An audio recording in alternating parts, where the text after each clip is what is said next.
السلام عليكم، كي دايرين؟ لاباس عليكم؟ نتمنى تكونوا كاملين بخير وعلى خير. وانتم كتشوفوا هذا الفيديو اليوم غنشارك معكم خمر معمرين وبريوات معمرين بالدجاج بحشوه بسيطه والطريقه سهله، واهم حاجه كيجيو لذاذ بزاف. فبلا ما نطول عليكم يلا نبداو.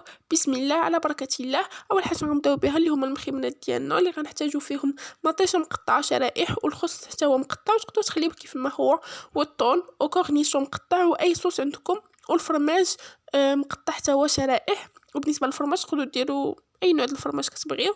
واما بالنسبه للبريوات اللي غنحتاجوا فيهم الورقه اللي فايتين شاركنا معكم الطريقه ديال التحضير ديالها، غتلقاوها في القناه، ولكن هاد المره حنا شريناها. وبالنسبه للحشوه ديال البريوات عندنا الدجاج مقطع لقطع صغيره مع بصله حتى هي مقطعه، وداس ديال الثومه محكوك وشويه ديال الزعتر وشويه د المليحه. المهم بالنسبه للملحه كتبقى على حسب الاختيار والذوق ديال كل واحد، والابزار وسكينجبير وشويه الفلفله حاره. الفلفله حاره حتى هي اختياريه، تقدروا ديروها تقدروا ما ديروهاش. وصافي كنحطوهم بجوجهم يتشحروا مع بعضياتهم مزيان مزيان مزيان وصافي. مع البريوات نضيفوا حتى الفرماج محكوك. فاول حاجه غنبداو نعمروها اللي هما المخمرات، ومن بعد ندوزو للبريوات.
المهم كما كتشوفوا بالنسبه للبريوات كنعمروهم وكنسدوهم كنسدوهم بشويه ديال الطحين مع شويه الماء، ومن بعد كنستفوهم باش ندخلوهم الفران. ولكن قبل ما ندخلوهم الفران كناخذوا شويه ديال الزيت وكنديروا معها شويه ديال التحميره ولا بابريكا وكنخلطوهم مزيان، وديك الزيت غادي ندهنوا بها البريوات ديالنا باش كيعطيو واحد اللون ويتقرمشوا وكيعطيو واحد اللون ذهبي شويه.